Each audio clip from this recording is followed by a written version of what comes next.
ने कहा कि सत्संग के द्वारा ही मानव कल्याण होगा। तुलसीदास जी ने कहा बिनु सत्संग विवेक न होई, राम कृपा बिनु सुलभ न सोई। बिना सत्संग का विवेक नहीं हो सकता है, और विवेक नहीं होगा मुक्ति भी नहीं होगा। सत्संग इसलिए कहा सत्संग की आधा घड़ी, सिमरन वर्ष 50, वर्षा वर्ष ये घड़ी परमात्मा। खेत में पटवन रात दिन बोरी चालू करके पटाते रहता है, गांव जाता है। अब वर्षा अगर थोड़ा ज्यादा एक दिन हो गया, अमूजा रहा गया, अमूजा डूब गया। तो इसी तरह सत्संग जो है, जो मानव को सच्चा सत्य निर्णय होता है। अभी आप सुन रहे थे कि सत्संग बताए कि गुरु जो है सबसे ऊंचे होते हैं।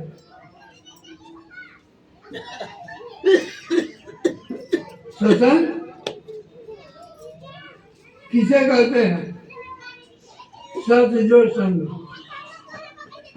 सत क्या है? जो तीनों काल में कभी नाश नहीं होता है, उसका नाम सत्य है। उसका संग करना ही सत्संग कहलाता है।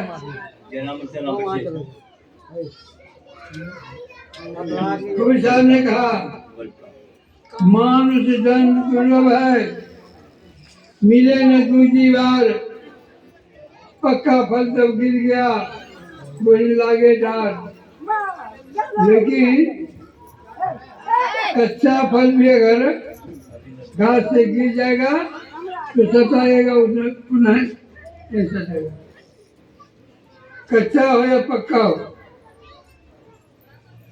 जो गिर जाता है डाल से पत्ता तो डाल में नहीं लगता।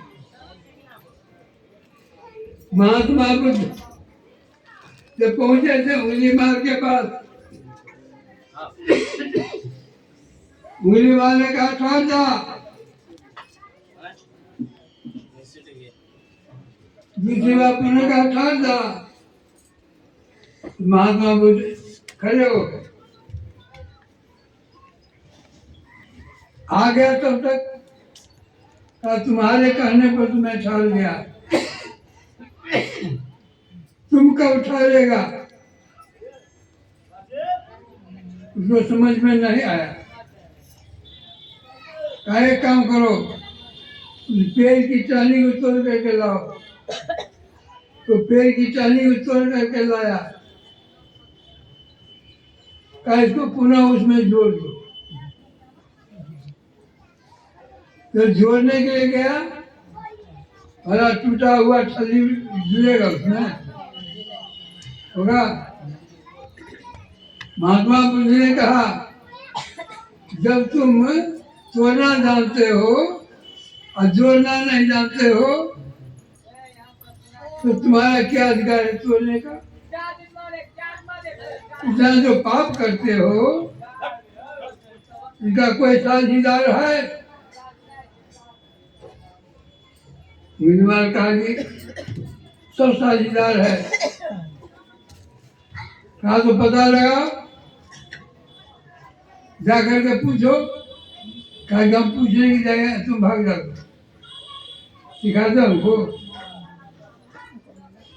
कहा कि काम करो, महात्मा लोग पहले डोरी रखता था, हम लोग डोरी या लोटा रखते थे और पानी भरते थे कुआं से, आसान करते थे। अब नहीं रखते हैं, लेकिन पहले डोरी रखते थे। महात्मा डोरी निकाला, कहा लोग इस घास में सदा हमको बांध दो यहाँ से। दूसरा घर से पूछ पहले गया माता के पास, कहा कि माँ मैं जितना पाप कर रहा हूँ उधर साझीदार तुम है?